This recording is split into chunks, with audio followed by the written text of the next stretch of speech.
గణేశాయ నమః, గాయత్రీదేవి నమః. ముందుగా ప్రేక్షక వీక్షణ మహాశీలందరికీ కూడా నమస్కారం. ఈ లోకంలో ఇవి లేనివారు ఎవ్వరూ ఉండరు. ఏమిటవి?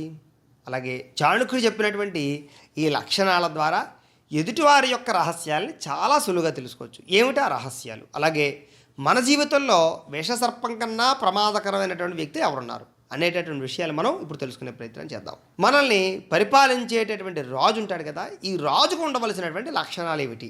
అలాగే ఈ సృష్టిలో సముద్రం కన్నా గొప్ప శక్తి ఉన్నటువంటి మనిషి ఎవరు? అంటే ఎలాంటి శక్తి కలిగి ఉంటే మనిషి గొప్పవాడు అవుతాడు? అలాగే రూపం, కులం, యవ్వనం వీటికన్నా గొప్పదైనటువంటిది మనిషి దగ్గర ఏముంటుంది అనే విషయాన్ని మనం ఈ వీడియో ద్వారా తెలుసుకునే ప్రయత్నం చేద్దాం. అందమైన స్త్రీ అంటే ఏ లక్షణాలతో కలిగి ఉంటే అందమైన స్త్రీ అవుతుంది? అలాగే ఏ ఏ సమయాల్లో తనని తన కుటుంబాన్ని కూడా వదిలిపెట్టాలి? లేదా ఈ ప్రపంచంలో దరిద్రం కానీ, పాపం కానీ, తగాదాలు కానీ ఇవన్నీ లేకుండా ఉండాలి అంటే కనుక అసలు ఏం చేయాలి అనేటటువంటి విషయాలని, ఇంకా చాలా అద్భుతమైన విషయాలని మనకి చాణుక్యుడు చెప్పాడు. ఆ విషయాన్ని ఇప్పుడు మనం తెలుసుకునే ప్రయత్నం చేద్దాం. కస్య దోష కులే నాస్తి వ్యాధినా కోన పండిత వ్యసనం కేనన ప్రాప్తం కస్య సౌఖ్యం నిరంతరం అని. అంటే దీని అర్థం ఏంటి అంటే కనుక మనం అందరం కూడా ఎదుటివాడిని చూసి ఈర్ష్య, ద్వేషం, అసూయ పెంచుకుంటూ ఉంటాం.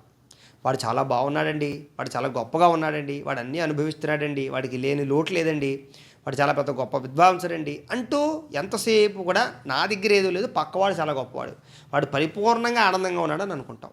అయితే ఇక్కడ చాణుక్యుడు ఏం చెప్తున్నాడంటే, ఈ ప్రపంచంలో, ఈ లోకంలో పరిపూర్ణంగా ఎవడు లేడు, పరిపూర్ణంగా ఎవరు ఉండలేరు అని ఖచ్చితంగా చెప్తున్నాడు. ఈ లోకంలో పరిపూర్ణమైనది ఏదీ కాదు. ఈ లోకంలో దోషం లేని వంశం ఉండదు. అంటే ఆ వంశానికి ఎక్కడో ఒకక్కడ ఏదో దోషం ఉంటుంది. ఏదో ఒక వంశంలో ఎవడో ఒకడు ఏదో ఒక తప్పు, ఏదో ఒక పొరపాటు చేసే ఉంటాడు. కాబట్టి చాలామంది చూడండి, నా వంశం చాలా గొప్పది, మా వంశంలో పెద్ద బ్రహ్మాండమైనటువంటి గొప్ప గొప్ప వాళ్ళందరూ ఉన్నారని. అంటే ఇలాగా కొంతమంది డాంబిక ప్రదర్శన చేస్తూ ఉంటారు. నేను చాలా పెద్ద విద్వాంసుని, లేదా మా కుటుంబానికి ఏ కష్టాలు లేవు, లేదా మీరు నిరంతరం కూడా సుఖంగా ఆనందంగా ఉన్నాము. ఈ మాటలన్నీ పచ్చి అబద్ధాలు. దీన్ని ఎవరు నమ్మక్కర్లేదు. అంత స్పష్టంగా ఇక్కడ మనకి చాణుక్యుడు చెప్తున్నాడు. ఏమిటి అంటే కనుక దోషం లేని వంశమే ఈ ప్రపంచంలో లేదయ్యా. ఏదో ఒక దోషం ఖచ్చితంగా వంశంలో ఉంటుంది, అది తెలియట్లేదు అంతే. అలాగే చాలా గొప్ప విద్వాంసులు అని చెప్పుకోవచ్చు, వాడు విర్రవేయచ్చు, కానీ వాడికి ఖచ్చితంగా ఏదో ఒక రోగం ఉంటుంది. సాధారణంగా విద్వాంసులకు రోగాలు ఎక్కువ అని. ఎంచేత అంటే కనుక విద్వాంసులు అయిన తర్వాత ఆటోమేటిక్గా కొంచెం ప్రజాదరణ పెరుగుతుంది, డబ్బు విపరీతంగా వస్తుంది, కాస్త సుఖం పెరుగుతుంది, భోగాలు పెరుగుతాయి, లగ్జరీ లైఫ్ పెరుగుతుంది. ఆటోమేటిక్గానే వీటికి కూడా ఏముంటుంది అంటే కనుక రోగం ఉంటుంది. కాబట్టి సాధారణంగా విద్వాంసులు ఎక్కువగా రోగాలతో పోతూ ఉంటారు అని అదొక నానుడి. మనం కూడా బాగా దీనికి సంబంధించినటువంటి విషయాలు మనం బయట ప్రపంచంలో కూడా చూడొచ్చు. నిజంగా రైతు రోగాలతో ఎక్కువగా చనిపోతాడా, విద్వాంసులు ఎక్కువగా రోగాలతో చనిపోతారా? అంటే విద్వాంసులు అంటే ఎవరు అంటే కళా పరిపూర్ణులు కానీ, లేకపోతే కళలు కానీ, సంగీతాలు కానీ, నృత్యం కానీ, లేకపోతే రకరకాల ఎన్నో మంది ఉన్నారు, నటీనటులు కానీ, ఇలాంటి వాళ్ళందరూ చెప్పుకోవచ్చు. అంటే ఆ రకంగా ఎంత గొప్ప విద్వాంసులైనా సరే వాడు రోగానికి బలవ్వలసిందే. అలాగే కష్టం లేని కుటుంబం ఉంటుందా? ఉండదు కదా. కుటుంబం అన్నాక ఏదో కష్టం ఉంటుంది. అంచేత ఒక కుటుంబాలు చాలా బాగున్నాయి అనుకుంటాం మనం, కానీ వాళ్ళకి ఏదో కష్టం ఉంటుంది, కానీ బయటికి తెలియదు అంతే. ఎప్పుడో ఒకప్పుడు ఏదో కష్టం లేకుండా ఏ కుటుంబం ఉండదు. అలాగే నిరంతరం సుఖాన్ని, భోగాన్ని అనుభవించేది ఎవడం ఉండడు. జీవితంలో ఏదో ఒక సమయంలో కష్టం కానీ, ఇబ్బంది కానీ, దుఃఖం కానీ ఖచ్చితంగా వచ్చి తీరుతుంది. కాబట్టి ఎదుటివాడిని చూసి వాడంతా గొప్పవాడు, పరిపూర్ణమైన మనిషి మాత్రం అనుకోకయ్యా. ఈ జీవితంలో ఈ రకంగా అందరూ ఉండలేరు, ఎవరికి కుదరదు, ఏదో ఒక దోషం ఉంటుంది అని చెప్తున్నాడు. అలాగే ఆచార కులమాఖ్యాతి, దేశమాఖ్యాతి భోజనం, సభ్రమ స్నేహమాఖ్యాతి, వపురాఖ్యాతి భోజనం అని. అంటే దీని అర్థం ఏంటయ్యా అంటే కనుక ఎదుటి వ్యక్తిని మనం ఎలా గ్రహించగలం, ఎదుటి వ్యక్తిని యొక్క గొప్పతనాన్ని ఎలా తెలుసుకోగలం, లేదా ఎదుటి వ్యక్తి యొక్క చేసే పనిని బట్టి, మాట్లాడే మాటను బట్టి, తీరువును బట్టి, వాడు ఏ ఊరు, వాడు ఏ ప్రాంతం, వాడు ఏంటి, వాడి లక్షణాలు ఏంటి, ఇవన్నీ కూడా ఎలా గ్రహించగలం అంటే కనుక ఆచారాన్ని బట్టి కొలంట. ఆచారాన్ని అంటే కనుక ఇప్పుడు ఒక బ్రాహ్మణుడు ఉన్నారనుకోండి, ఆ బ్రాహ్మణుడు వచ్చి భోజనం చేస్తున్నాడు అనుకోండి, వాడు ఇలాగ పరిశేషం చేస్తున్నాడు అనుకోండి, భోజనం చేసి ఓహో ఈయన బ్రాహ్మణ అన్నమాట అని ఆయన అన్నం తినేటప్పుడు చేసే పరిశేషాన్ని బట్టి కూడా మనం బ్రాహ్మణం తెలుసుకోవచ్చు. అంటే ఆచారాన్ని బట్టి కులం, అంటే వాడు చేసే పనిని బట్టి వాడు ఏ కులం వాడో మనకు అర్థమైపోతుంది. అలాగే మాటని బట్టి ప్రాంతం. సాధారణంగా తెలుగే ఉంది, తెలుగు మాట్లాడుతాం మనం. తూర్పుగోదావరి జిల్లా అంటే మా ప్రాంతం వాళ్ళు తెలుగు ఒకలా మాట్లాడతారు. అదే శ్రీకాకుళం వెళ్ళామనుకోండి, అక్కడ ఇదే భాష కొంచెం వ్యత్యాసంగా ఉంటుంది. అదే మళ్ళీ కొంచెం విజయవాడ సైడు, గుంటూరు సైడ్ వెళ్ళామనుకోండి, ఆ భాష కొంచెం వ్యత్యాసంగా ఉంటుంది. ఇదే రాయలసీమ వైపుకి వెళ్ళామనుకోండి, ఆ తెలుగు కొంచెం ప్రత్యేకంగా ఉంటుంది. అదే హైదరాబాద్ సైడ్ వెళ్ళామనుకోండి, తెలంగాణ ప్రాంతంలో ఉండే తెలుగు భాష కొంచెం వ్యత్యాసంగా ఉంటుంది. అంటే ఇదే తెలుగు, కానీ అనేక రకాల వ్యత్యాసాలతో ఉంటుంది, స్లాంగ్ మారిపోతుంది కదా. అంటే మనం మాట్లాడే మాటను బట్టి మాట్లాడేటటువంటి వాడు తూర్పుగోదావరి జిల్లా వాడా, లేకపోతే ఇంకొక చోట పుట్టినటువంటి వాడా, హైదరాబాద్ వాడా, అంటే మాట్లాడేటటువంటి మాటను బట్టి ప్రాంతాన్ని తెలుసుకోవచ్చు. మాటని బట్టి ప్రాంతం, ఎక్కడి నుంచి వచ్చాడు వీడు, ఎక్కడ పుట్టి పెరిగాడు అనే విషయాన్ని కదా. అంచేత స్పష్టంగా దాన్ని బట్టి తెలుసుకోవచ్చు. అలాగే ఆదరణను బట్టి స్నేహము. ఆదరణ అంటే ఏంటి అంటే కనుక ఒకడు మనల్ని బాగా రిసీవ్ చేసుకుంటున్నాడు, బాగా గౌరవిస్తున్నాడు, లేదా మనకి ఏదైనా హెల్ప్ కావాలంటే కూడా ఖచ్చితంగా చేస్తున్నాడు, మనల్ని బాగా అగ్గగ్గలాడుతూ ఉన్నాడు అంటే అలాంటి వాడిని చూస్తే మనకు అర్థం అవ్వాల్సింది ఏంటంటే వీడికి చాలామంది స్నేహితులు ఉంటారో అని అర్థం చేసుకోవాలి. కారణం ఏంటి అంటే ఈ రకంగా రెస్పెక్ట్ ఇచ్చేవాడు, రెస్పెక్ట్ పుచ్చుకునేటటువంటి వాడు, లేదా మన కోసం శ్రమించేటటువంటి ఆలోచన ఉన్నవాడు, స్నేహపూర్వకంగా ఉన్నవాడికి ఎప్పుడూ చాలామంది స్నేహితులు ఉంటారు. అంతేగాని రెక్లెస్గా సమాధానం చెప్పేవాడు, లేకపోతే కనుక ఏదో వదిలించుకోవడానికి ప్రయత్నం చేసేవాడు, అలాంటి వాళ్ళ దగ్గర ఎవ్వరూ ఉండరు బద్ధకస్తుల దగ్గర. అలాగే వాడి శారీరక స్థితిని బట్టి వాడు తినే ఆహారాన్ని చెప్పచ్చుట. అంటే బాగా ఉపకాయిస్తున్నాడు అనుకోండి, ఓహో వీడి ఫ్యాట్ ఫుడ్ తింటున్నారన్నమాట, ఆయిల్ ఫుడ్ తింటున్నారన్నమాట, రకరకాల ఫుడ్లు తింటున్నారన్నమాట ఖచ్చితంగా తెలుసుకోవచ్చు. అదే వాడు సన్నగా ఉన్నాడు అనుకోండి, వాడు తినే ఆహారం పౌష్టికమైన ఆహారం అన్నమాట అని ఖచ్చితంగా తెలుసుకోవచ్చు. సాధారణంగా ఊబకాయం రావడానికి గల కారణం ఏమిటి అంటే కనుక ఖచ్చితంగా ఫ్యాట్ ఫుడ్డే, ఆయిల్ ఫుడ్లు, ఫ్యాట్ ఫుడ్, పిండి పదార్థాలు. అదే మనం సలాడ్ లాంటివి అంటే వెజిటబుల్ సలాడ్స్ కానీ, ఫ్రూట్ సలాడ్స్ కానీ, లేకపోతే కనుక మొలకెత్తిన విత్తనాలు కానీ, పౌష్టికాహారం కానీ, మితాహారం కానీ తింటే ఖచ్చితంగా ఊబకాయాలు రావు.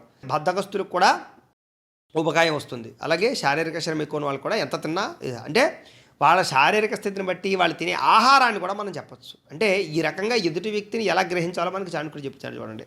అలాగే సుకులే యోజనేత్ కన్యా పుత్రం విద్యాసు యోజనం వ్యసనే యోజనేత్ శత్రుం మిత్రం ధర్మే నియోజయేత్ అని. దీని అర్థం ఏంటి అంటే కనుక సాధారణంగా మనం ఎవరైనా కనుక మన యొక్క అమ్మాయిని ఎవరికైనా ఇచ్చే వివాహం చేసేటప్పుడు అవతల వ్యక్తిని ఎలా మనం పరిగణించాలి అంటే కనుక మంచి వంశం గల వారింట్లోకి పిల్లనివ్వాలి. అంటే ఖచ్చితంగా అటు 7 తరాలు ఇటు 7 తరాలు చూడాలని చెప్తూ ఉంటారు కదా మనకి ఇప్పుడు పెద్దలు. అలాగే ఏంటంటే అబ్బాయిని మాత్రమే చూడకూడదట, వాళ్ళ తల్లిదండ్రులు ఎలాంటి వాళ్ళు, లేదా వాళ్ళ వంశం ఎలాంటిది, వాళ్ళ వ్యవస్థ ఎలాంటిది ఖచ్చితంగా చూడాలి. కారణం ఏమిటి అంటే కనుక జీన్స్ లోపాలు కొన్ని ఉంటూ ఉంటాయి. వాళ్ళ తల్లిదండ్రులు కానీ, వాళ్ళ తాత ముత్తాతలు కానీ, వాళ్ళ పరిస్థితిని బట్టి కూడా పిల్లల్లో ఉండేటటువంటి కొన్ని లక్షణాలు వస్తూ ఉంటాయి. కాబట్టి ఖచ్చితంగా వంశాలు చూడాలి అని. అంటే మంచి వాళ్ళ ఇంట్లోకి పిల్లనిమ్మన్నారు. అలాగే సంతానానికి మంచి విద్యను నేర్పాలి, అది మన యొక్క ధర్మం. అలాగే శత్రువుకి కష్టాన్ని కలిగించాలి, లేదా దురభ్యాసంలో మునిగేలా చేయాలట. శత్రువు ఉన్నాడు అనుకోండి, వాడికి ఏం చేయాలంటే చాలా జాగ్రత్తగా ఏదో రకమైనటువంటి ఇబ్బంది వచ్చేలా చేయాలట పన్నా కంపెనీ. అలాగే దురభ్యాసంలోకి మునిగేలా చేయాలట, అంటే వాడికి ఏదో ఒక వ్యసనం అందేలాగా ఏదో చేసేలా చేయాలట. అంటే శత్రువుని దెబ్బతీయడం ఎలాగా అని. అలాగే మిత్రుడిని ధర్మకార్యాలు మునిగేలా చేయాలి అని. అంటే మిత్రుడు ఉన్నాడు అనుకోండి, వాడికి ఎంతసేపు ధర్మం చెబుతూ, ధర్మం బోధిస్తూ చెడ్డు పని చేయడానికి వీలు లేకుండా చేయాలట. అంటే ఇక్కడ మళ్ళందరికీ మళ్ళీ ఒక రకమైనటువంటి అనుమానం వస్తుంది. ఏమండి శత్రువును కూడా ప్రేమించాలని చెప్పారు కదండి, శత్రువును కూడా హక్కును చేర్చుకోవాలని చెప్పారు కదండి మనకి శతకాల్లో. అంచేత మరి మీరేంటండి శత్రువులు అంటే ఇక్కడ చాణక్యుడు చెప్పేటటువంటి యుద్ధనీతికి సంబంధించిన విషయాలు పనికొచ్చావు. మనకు ఉన్నాడండి, మనకి విదేశస్తుడు ఎవడో ఉన్నాడు, లేకపోతే పొరుగు దేశం వాడు ఉన్నాడు, లేకపోతే ఎవడో శత్రువు ఉన్నాడు, వాడిని మనం ఎదుర్కోవాలి అంటే కనుక ఏం చేయాలి అంటే కనుక ఒకసారి మనం డైరెక్ట్గా ఎదుర్కోలేము. అప్పుడు వాడికి కష్టం ఎలా కలుగుతుందో, ఇదంతా కూడా ఇంటర్నేషనల్ టెక్నాలజీ అనమాట. వాడికి కష్టాన్ని కలిగించే ప్రయత్నం చేయడు. పాకిస్తాన్ వాడు ఉన్నాడు, ఇప్పుడు ఇదే నీతిని ఉపయోగించి మన మోడీ గారు ఏం చేశారు, పాకిస్తాన్ వాడు మనకి శత్రువు, ఇప్పుడు శత్రువుని ఎలా దెబ్బతీయాలి అంటే కనుక ముందర వాడికి ఏం చేయాలంటే కష్టాల్లో ములిగిలా చేయాలి. కష్టాల్లో ములిగిలా అంటే కనుక మన మీదకి యుద్ధానికి రాకుండా ఉంటే వాడికి ముందర వాడి రాజ్యంలో వాడికి కొంచెం కష్టం రావాలి. అందుకనే నీటిని స్టక్ చేయడం కానీ, లేకపోతే కొంచెం ఇతర దేశాల నుంచి డబ్బు వెళ్లకుండా చేయడం కానీ, లేదా కొంచెం వ్యవస్థ చేయడం కానీ, ఫోర్స్ వచ్చేలా చేయడం కానీ ఇతర దేశాల నుంచి, ఇలా వాడి కష్టం ఎప్పుడైతే నెత్తిమీద పడిందో, భారం ఎప్పుడైతే నెత్తిమీద పడిందో కొంచెం తగ్గుతాడనమాట. అలాగే వాడిని దుర్వ్యసనాల్లో ములిగేలా చేయాలి అని. ఇవన్నీ కూడా ఏంటంటే ఇంటర్నేషనల్ పరమైనటువంటి వ్యవహారాలకు సంబంధించినటువంటి విషయాలు. ఆ రీతిలో ఆలోచించాలి తప్ప ఇంకొకలా ఆలోచించకూడదు, అప్పుడు అర్థమవుతాయి. అలాగే మిత్రుడు ఉన్నాడు అనుకోండి, వాడిని ఎప్పుడు ధర్మకార్యాలు ములిగేలా చేయాలి అని చెప్పారు. అలాగే దుర్జనస్య చ సర్పస్య వరం సర్పోన దుర్జన సర్పో దంశతి కాలేన దుర్జనస్తు పదే పదే. అంటే దీని అర్థం ఏంటి అంటే కనుక దుర్జనుడు అంటే ఎలాంటి వాడు అంటే కనుక దుర్జనుడు అంటే వాడు ఎప్పుడు చెడ్డ పనులు చేస్తూ ఉంటాడు, వాడికి కావలసిన వాళ్ళని స్నేహితులను కూడా మోసం చేసేటటువంటి లక్షణాలు ఉన్నాయి, అలాంటి వాడిని దుర్జనుడు అంటారు. ఆఖరికి కన్న తండ్రిని కానీ, కన్న తల్లిని కానీ, ఇంకోటిని కానీ ఏమీ చూడవాడు, ఆఖరికి మెళ్ళలో ఉండేటటువంటి పుస్తులు కూడా తెంపి పట్టుకెళ్ళి జోదమాడే వాళ్ళు కూడా ఉంటూ ఉంటారు. ఇలాంటి లక్షణాలు కలిగినటువంటి వాళ్ళందరూ కూడా దుర్జనులు అంటూ ఉంటారు. అంటే చెడు లక్షణాలు, చెడు అలవాట్లు కలిగినటువంటి వారు అని. వీళ్ళు ఎంత ప్రమాదకారులు అంటే కనుక, నిజంగా చెప్పాలి అంటే కనుక, ఒక పక్కన ఒక విషసర్పం ఉంది, దాన్ని పక్కలో పడుకోబెట్టుకుంటావా, లేదా ఈ దుర్జనుడు వీడిని పక్కలో పడుకోబెట్టుకుంటావా అంటేట, ఆ సమయంలోట పావును పక్కలో పడుకోబెట్టుకుంటే ఇంకా ప్రమాదం ఏమి ఉంటుందేమో, కానీ దుర్జనుడు మాత్రం ఖచ్చితంగా పక్కలో పడుకోబెట్టుకోవద్దు, మహాప్రమాదకారం అని చెప్పారట. అంటే పాము కూడా ఏంటంటే దానికి ఏదైనా హాని కలుగుతుందేమో అని భయంతో మాత్రమే కాటేస్తుందట దాన్ని రక్షించుకోవడానికి. కానీ దుర్జనుడు అలా కాడు, వాడు ఎదుటి వ్యక్తి ప్రేమించేటటువంటి వ్యక్తిని కూడా పాడు చేయగలడు. అంటే తల్లిదండ్రులను కూడా నరికి డబ్బు తీసుకెళ్ళి డబ్బు కాజేసేటటువంటి లక్షణాలు ఇప్పుడు చూస్తాం కదా మనం ఆల్రెడీ పేపర్లోను, టీవీలోను. అంటే తల్లిదండ్రులను కూడా ఆస్తి గురించి చంపేటటువంటి వాళ్ళు ఎవరు ఉంటారో వాళ్ళు దుర్జనులు అనమాట. దుర్జనులు అంటే వాడు ఎంత ప్రమాదకరం అంటే, బాగుందనుకోండి, నాకు ప్రమాదం అనిపిస్తేనే అది కాటేస్తుంది తప్ప లేకపోతే దాని పని చేసుకుంటూ పోతుంది. కానీ వీడు అలా కాదు, వీడికి ఎలాంటివి అంటే వీడిని రక్షించేవాడు, వీడిని ప్రేమించేవాడు కూడా డబ్బు కోసం హతమార్చడానికి ప్రయత్నం చేస్తాడు. అంచేత పాము కన్నా ప్రమాదకారి దుర్జనుడు. అలాంటి వాడికి అస్సలు చాలా దూరంగా ఉండమని మనకి సుస్పష్టంగా చెప్తున్నాడు చాణక్యుడు. చూడండి ఎంత గొప్ప విషయాన్ని చెప్పాడు. ఇవన్నీ చాలా ఆషామాషి విషయాలు కాదు, మనం చాలా జాగ్రత్తగా తెలుసుకోవాలి. కాబట్టి అంత అద్భుతమైన విషయాలు ఇంకా చాలా చెప్పాడు. అవి తదుపరి వీడియోలో మనం తెలుసుకునే ప్రయత్నం చేద్దాం. గోబ్రాహ్మణేభ్యః శుభమస్తు నిత్యం, లోకాః సమస్తాః సుఖినో భవంతు. స్వస్తి.